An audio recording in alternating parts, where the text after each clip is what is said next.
victory. Together, let's build a more resilient Bahamas. This message brought to you by the Bahamas Red Cross Society in conjunction with the Broadcasting Corporation of the Bahamas. Your number one team in the North. Only the sun covers the Bahamas better. And that is going to do it for us here in the North. I'm Ramiko Knowles. I'm Shane Stubbs. Thanks so much for watching. The Bahamas Tonight is coming your way next.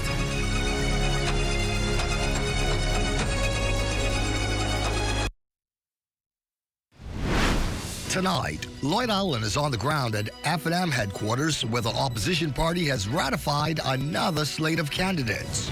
Optimism about the record-breaking tourist arrivals. Next order of business, says the tourism minister, closing the gap between cruise and stopover visitors. And the Bahamas Development Bank partners with Disney with the objective to elevate Eleuthera. Those stories, the day's other big news, this Tuesday, February 3rd, 2026.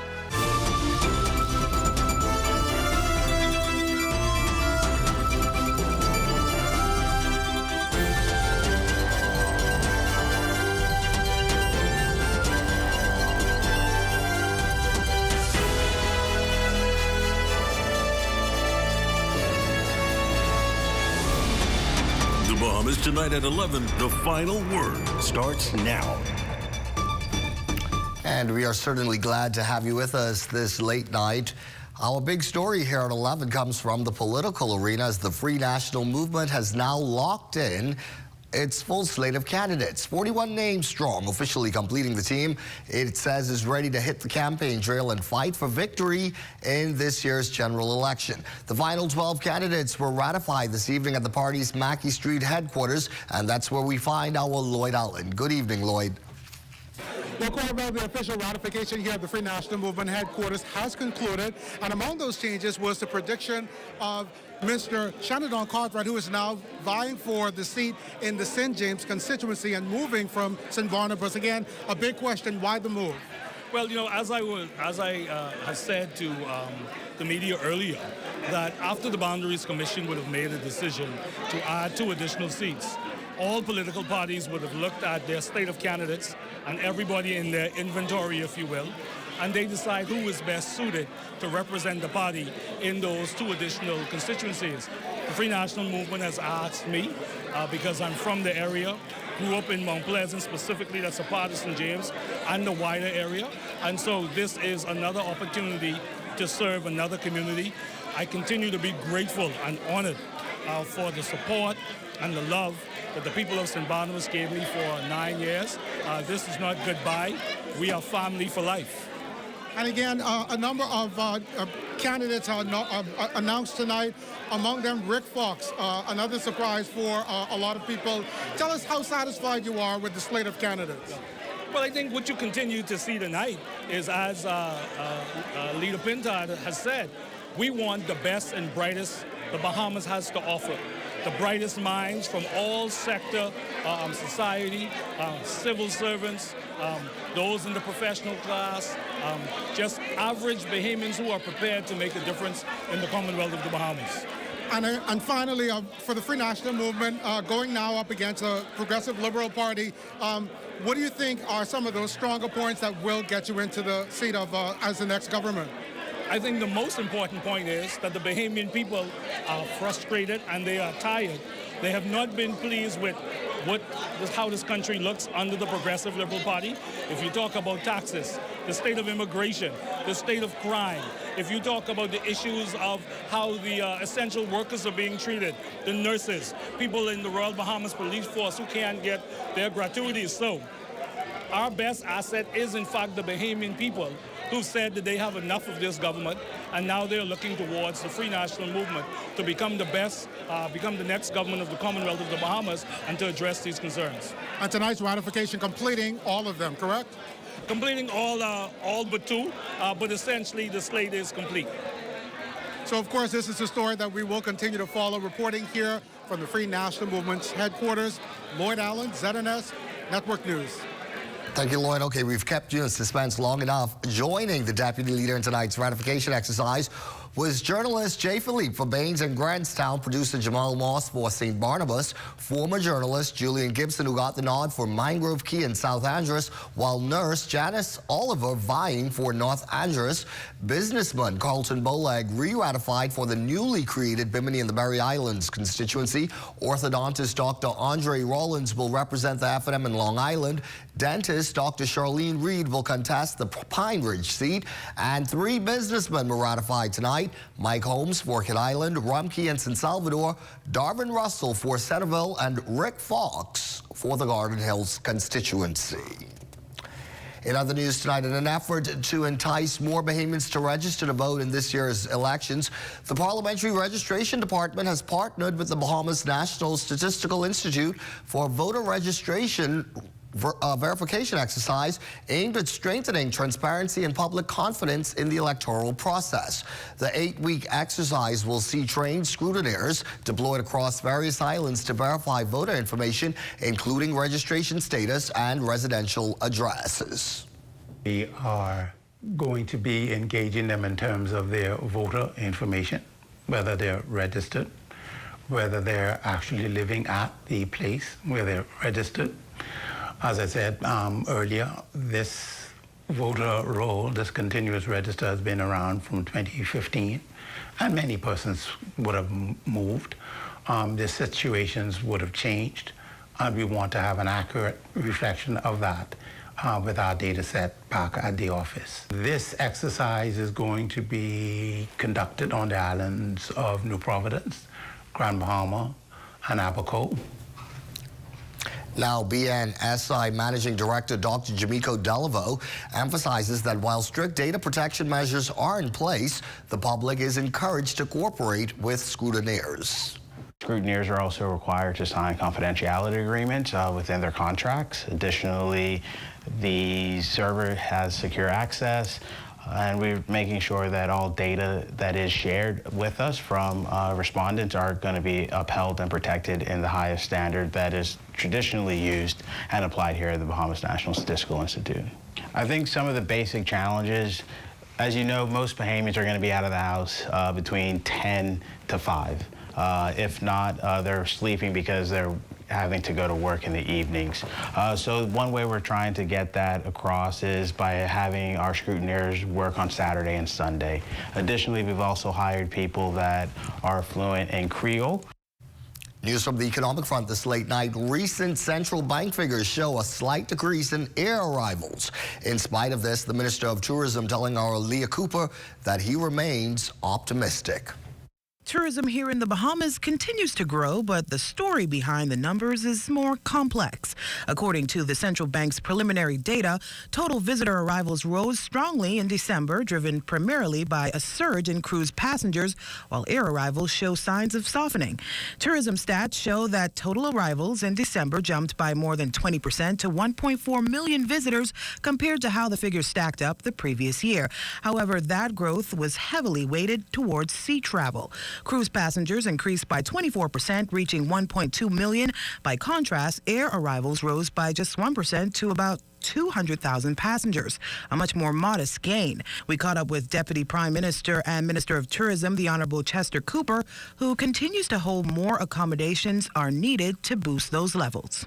We need more rooms. We need more room inventory, and I think this is going to boost stopovers for the medium to long term. Now, as for short-term results, the DPM boasts about the constant push to build relationships with international airlines, adding that we saw an increase since introducing Canadian-based Porter Airlines to the Bahamian market. We are seeing steady growth already going into 2026. To the end of March, our forward bookings are looking extremely strong, which means that all things being the same and there not be any major disruptions, the first quarter of 2026 is looking to be very strong. The DPM adds that there's also a strong push to increase traffic in the Family Islands. We have Breeze that's starting up. It's a low-cost airline, and they're going to be starting very soon. We announced that a day or two ago. And we have American Airlines 3 times a week starting on Valentine's Day in Bimini. So we're continuing to add new routes, additional flights, larger planes on existing routes. Mr. Cooper adds that his ministry will continue to put marketing muscle behind the Canadian market while pivoting and responding to market changes on a regular basis. For the Bahamas Tonight, I'm Leah Cooper. Thank you, Leah. Now on the labor front tonight, information, communications, and technology professionals staging a protest in their own backyard today, citing workplace injustices stemming years back. Here's more now from our Danielle Dean. President of the Bahamas Public Services Union, Kimsley Ferguson, stood in protest with information, communications, and technology employees attached to the Prime Minister's office. The public servants feel their daily work is frequently overlooked, alleging the lack of promotions, regularizations, and in some instances, pay.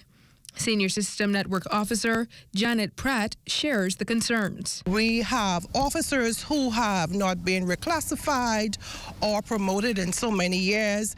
We have established a new ICT scale, and to date, only 5 of our managers, or 5 of what you will call the executive managers, they were placed in these scales. They have already been given their promotions, reclassifications, their back pay. They have enjoyed their back pay. And all we are doing is standing here today to say that, okay, it is our time. The union president says after years of waiting, they plan to apply more pressure if workers' cries aren't met with action. Public servants can't get paid unless these people do their work.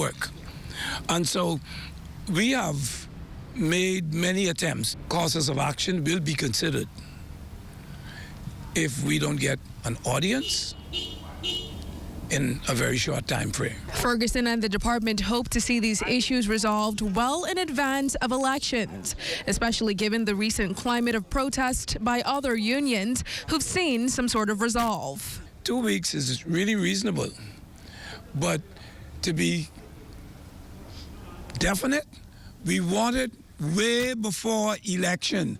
ZNS reached out to Minister of Economic Affairs, Senator the Honorable Michael Halkitis, who said the government has successfully addressed some long-standing issues with promotion, noting he's been advised there is a limited number of workers with outstanding matters, which the ministry is moving to resolve expeditiously. Reporting for the Bahamas Tonight, I'm Danielle Dean. The Minister of Labor and Public Service, the Honorable Pia Glover-Rule, announcing a sweeping round of promotions across the public sector, impacting more than 2,000 public officers nationwide. Minister Glover-Rule says the move is part of a broader effort to restore morale, acknowledge institutional experience, and ensure talent is strategically positioned across key government ministries. These are the public servants who are doing the work to ensure that the promotional exercise was complete, and they did a yeoman's work. And I want to congratulate every public servant across the Bahamas, every island, every ministry that was successful in this service-wide promotion that is being rolled out. And yes, they've already asked. There's another one that is imminent, but this one we want to make sure that this one is rolled out properly first, and then there will be another call that will come out for the next service-wide promotion. Minister Glover-Rule revealing that comprehensive labor reform legislation is currently being drafted. She noted that consultations remain ongoing, with the legislation expected to advance once finalized and tabled in Parliament. We're currently in drafting phase of our Employment Act and our Industrial Relations Act. As far as I'm aware, that has been completed. The next phase would be, once the drafters are complete, to take the draft legislation back to Cabinet. Once the Cabinet has approved, it will go back to final stakeholder consultation, which will be brief because the stakeholders have been a part of the process for the entire process. And then, of course, the movement of the legislation to Parliament, which I am absolutely looking forward to. We will be able to officially say that we've moved our labor legislation in the Bahamas into the 21st century after over a generation of it not being modern and facilitating the needs of a modern-day workforce. As we continue this late night, future lawyers gaining words of wisdom from the Prime Minister. You're watching the Bahamas Tonight at 11. Much more to stay up for when we come back. Imagine a world where every brand knows your name and every store awaits your arrival. Elite shopping, travel where luxury is a lifestyle and every journey feels like home. Dine where every flavor is just for you, every table reserved, and every moment a taste of perfection. Make every big moment even bigger. Experience banking where wealth isn't just managed, it's maximized. Step into a world without limits. Commonwealth Bank, leader in personal banking services. Sweet and spicy, marinated right, tossed with chili. Garlic and ginger have many flavors, like honey barbecue. Signature hot wings, turn up the heat for you. Those pepper wings, what's your flavor? Roasted garlic parmesan, tastes so good, chicken, you know. So many flavors to try. What's your flavor? Honey barbecue, sweet and spicy, all new. Signature hot wings. What's your flavor? Roasted garlic parmesan, tastes so good, chicken, you know. Those pepper wings.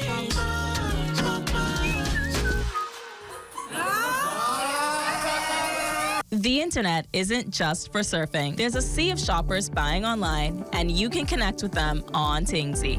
Tingsy is the SBDC's online storefront built for Bahamians. Take your business to the next level by selling to customers online, both at home and around the world.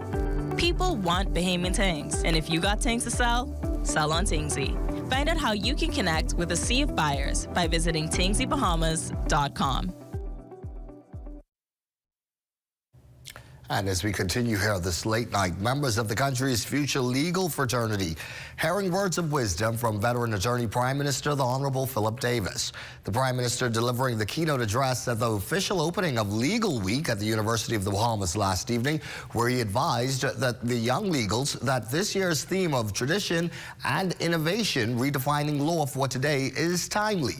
Prime Minister Davis explained that the ability of preserving traditional practices in law are becoming increasingly skewed in the face of artificial intelligence in virtually all major industries. Tradition insisted that we read judgments with care. We learned to separate the holding from commentary, to follow a principle across a line of cases, and to notice when a court was quietly signaling a change in direction. Tradition also taught us about honesty with facts. If the evidence hurt your client's position, tradition did not permit you to pretend otherwise. You were expected to confront that difficulty, to face it squarely, and to give your client clear advice. These habits were drilled into us long before anyone carried a laptop into the courtroom. President of UB Law Society, Deval Davis, and colleagues also shared how they see the profession evolving and their expectations on the many presentations set for the week. Looking forward to hearing from the CEO and President of Sun Oil, Dexter Adderley, and seeing how the energy reform in the Bahamas is taking place, specifically considering the climate and the political state regarding climate change of the world today. We have to embrace technological advances, but we can't depart from our legal roots. Right now at 11, a new initiative is opening doors for first-time entrepreneurs in South Eleuthera, providing the tools and guidance needed to launch small businesses. Elevate Eleuthera is also being positioned as a blueprint for supporting non-metropolitan businesses throughout the country. Lloyd Allen tells us more. The Bahamas Development Bank, along with Disney Cruise Line, inspiring new economic growth across the island of Eleuthera. Elevate Eleuthera is the project that the two have worked together in creating a number of businesses earmarked for success moving into the future. Disney approached us with quite a bit of challenges that they were facing as they launched Lookout Key in South Eleuthera. And so the Elevated Eleuthera program was designed to take participants through a comprehensive program That program, according to lead project coordinator and BDB assistant manager Regina Smith, focuses on three main achievables: enhancing business readiness, compliance, as well as technical skills and support. We have quite a bit of photography businesses, tour and fishing businesses, and so the range is wide. Island, and especially in the island of Eleuthera, definitely holds dear to me. And so being able to take those businesses from start to finish and technically hold their hand along the way. And so this program was definitely comprehensive, but it was hands-on. So it met the entrepreneurs where they were at, whether they were startups or existing, and it took them to this series of programming with various consultants, just helping them along the way. Securing liability insurance for those businesses engaged with cruise passengers, as well as grant funding, was where BDB stepped in. This providing a game changer for operators like Edrin Simonet, owner of No Stress Fishing Adventures. And so Edrin takes you on this this wonderful and amazing tour throughout Roxanne, Eleuthera. And so you're on the boat, you're on the water, and you're actually stone crab fishing.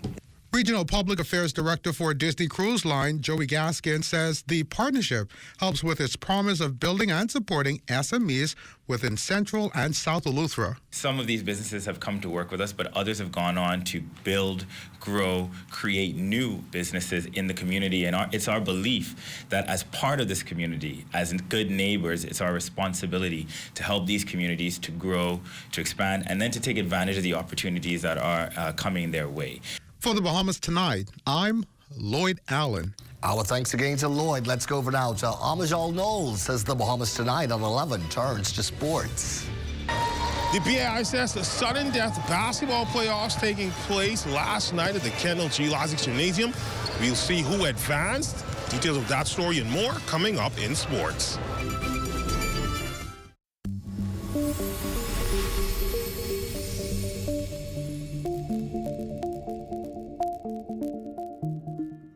When powering an archipelago, every island matters. Today, that journey takes us to the island of Eleuthera, where our chairman, Christina Alston, is connecting with teams on the ground and in the office, sharing what's ahead for microgrids on Eleuthera and utility-scale solar for New Providence. So we are standing on the island that actually inspired me to become an electrical engineer. My grandmother lived in Roxanne.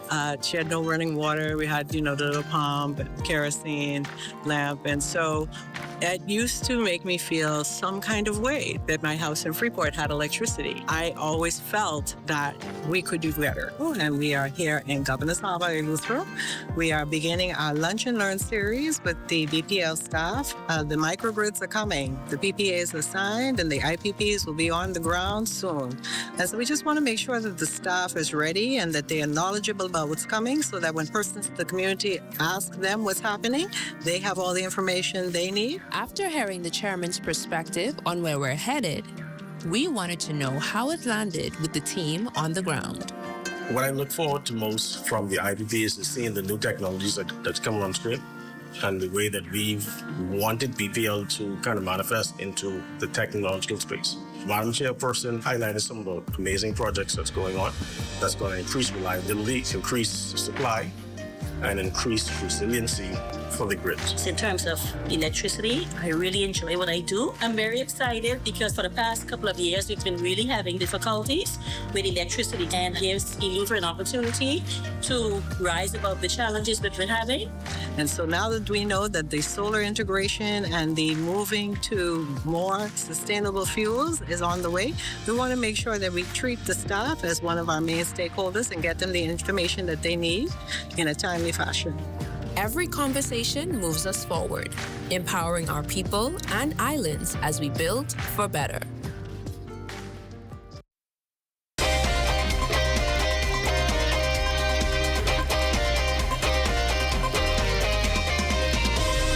Tuesday Sports Check, everyone. I'm Amajal Knowles. Well, the stakes don't get any bigger. It was do or die sudden death playoffs in the BAISS basketball season yesterday. Let's take a look at the tape.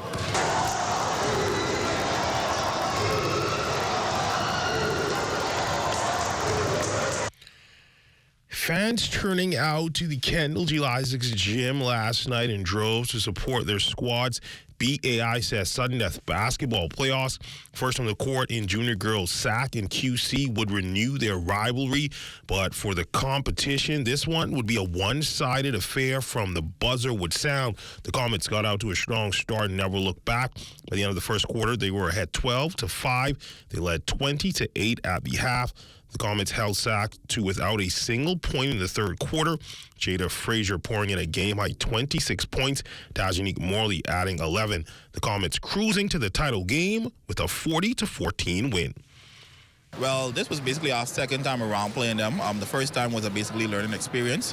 When we sit back in the zone, they're a team that actually like to play half-court defense. They score easily that way. So this time we plan on just turning up the intensity by pressing them a little bit higher. It was an okay game. I could have scored more off the ball, but I just wanted to get my teammates involved so we could get the win.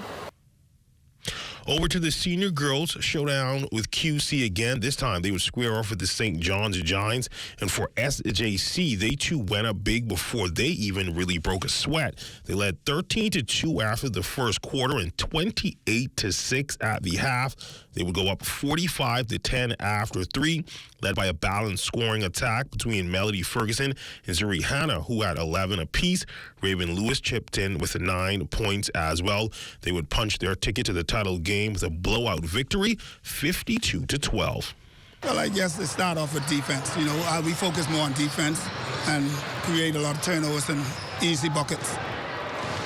We bound the ball well tonight. We did a better job than we did in all season long. We bounded the ball. And the center, Zuri Hanna, she had about 15 blocks tonight, which is really good, So you get past our guards, our first and second string, you get our center to deal with. And to the game of the night in senior boys, the same two schools would face off. This time, the undefeated pennant-winning and defending BAISS senior boys champs, the St. John's Green Giants. They would clash with the 4th-seeded Queens College Comets. This one would be a story of two halves. Early on, it would look like QC would be the top seed, racing out to an early lead and eventually going up by double digits at the half. But like legendary Houston Rockets coach Rudy Tomjanovich once said, never underestimate the heart of a champion. The Giants would come storming back in the third, led by star guard D'Alfo Gibson Jr., who did this tough crossover and stab-back jumper. He would finish with 29 on the night and 18 in the second half. The Giants would live to fight another day in advance to the title game with the 67-59 comeback win. Discipline, focus, and being prepared. We're the champs. I try to let my boys know that we're gonna get everybody best shot. So we got to come in every game prepared and focus and execute the game plan. As for the junior boys game, due to the disqualification of the two-time defending champ St. John's College Giants due to an ineligible player, that game was called off on Monday. Therefore, currently at this hour, 2 junior boys games taking place. The pennant-winning QC Comets facing the 4th-seeded CW Saunders Cougars. In the other bracket, the SAC Big Red Machine will take on the St. Anne's Blue Waves. Results from those games for you in tomorrow's Sportscast. And of course, the best of 3 championship series will begin on Friday. To the collegiate ranks, it was a potential showdown between NBA lottery picks as Bahamian collegiate star Donnie Freeman and his Syracuse Orange. They would take on potential top 10 pick Caleb Wilson and the North Carolina Tar Heels. Freeman, for most of the contest, did essentially everything for the Orange. They ran their offense through him and him only, and only rested him for 5 minutes. He scored 56% of their first half points and 30% of their points by the final buzzer. He would finish with 23 and 8 and 2 blocks as well. But unfortunately for the Orange, they would fall to the Tar Heels 87-77. And from the court to the road, we catch up with members of the Bahamas Cycling Federation who gave the Zeniths sports team a look at what's on their agenda in 2026. Well, the whole idea is for the opening up of the 2026 season. I think it's very important. We've already had rides in Exuma, which was last weekend, the turquoise. We're going to have a tour of Grand Bahama next weekend, the 14th and 15th in Grand Bahama. And then we just this week we got our contributions of equipment in from the UCI Solidarity, which is very important for the development and the growth of cycling, both here in New Providence and our family of islands. Our movement going forward for this year, we have a lot of educational aspect of the cycling, whether it's training of coaches, training for mechanics, and all of those happening in this year. In addition to that, we also be talking about our nationals, which will be held again once again this year in Exuma, which is very important for the Bahamas Cycling Federation. And that's been a look at your sports on this Tuesday. I'm Amajal Knowles, signing out until tomorrow.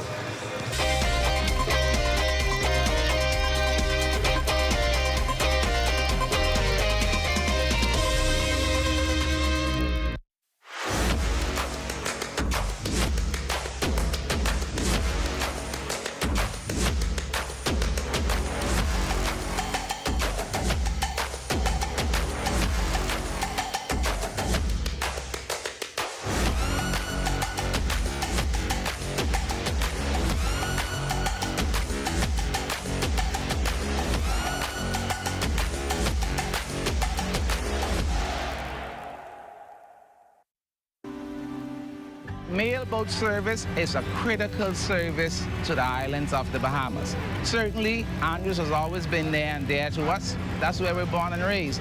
And so we play a crucial role in advancing the growth and development of Andrews. Customers want service and they want consistency.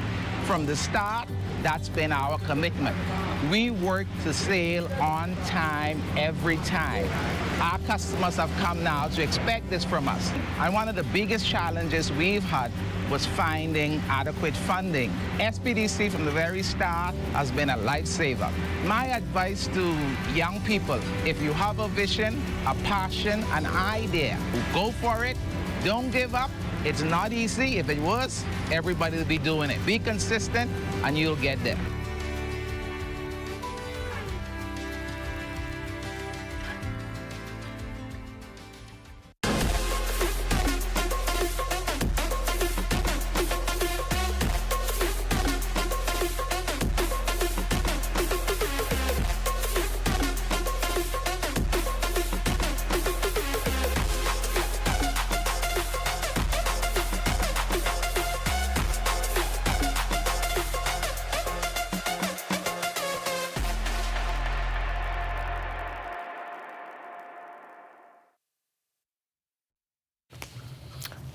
Off to the Weather Center we go now to check in with Chief Meteorologist Basil Dean for a look at tonight's weather forecast. Good evening, Basil.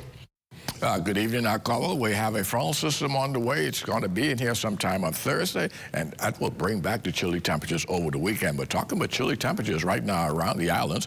Marshall, Babico at 64 degrees, 62 in Green Turkey, 62 also in Freeport, Grand Bahama, the Berry Islands, 67. Alisson, Bimini, 66, 68 in Harbor Island. Roxanne, Eleuthera, 66, 68 in Otterstown, Cat Island. Black Point, Exuma, Kempspace, Andrews at 70. Fresh Creek and Central Andrews have a temperature of 69 degrees. Georgetown, 70 degrees. Rum Key and San Salvador, 68 degrees in Ragged Island. Clarence Island, Long Island, Crooked Island, Betsy Bay, and Acklands, all at 71 degrees. Matchitown, Niagara, they have 73, and the Turks and Caicos Islands also reported 73 degrees at this hour. And satellite pictures showing some low-level clouds still around the islands, and that will gradually break off towards the east as that high pressure makes way for the arrival of that frontal system on Thursday. And our forecast tonight, we're looking at partly cloudy, low temperature at 60 degrees. Last night, we got down to 57 degrees, so things are warming up just slightly, but still remaining with that chill in the air. Tomorrow, breezy in the morning, otherwise partly sunny with a couple of brief showers, the high temperature getting up to 70 degrees. And your extended weather forecast, a few passing showers right through Thursday. Front comes through Thursday evening, and that's when we'll see temperatures once again fall into the 50s. That's here in the capital. And those daytime temperatures quite comfortable, and in the extreme north, once again around Grand Bahama and the Abacos, they will once again experience some temperatures in the upper 40s. Carmel. All right, Basil, our thanks to you, and our thanks as always to you for staying up late with us. That is our broadcast for this Tuesday night. I'm Corbell Python for Amo, Basil, and our entire team. Take care, be well, and remember, we will be looking to see you again right back here tomorrow evening. Good night.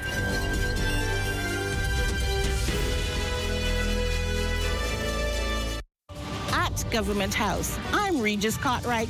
This is ZNS.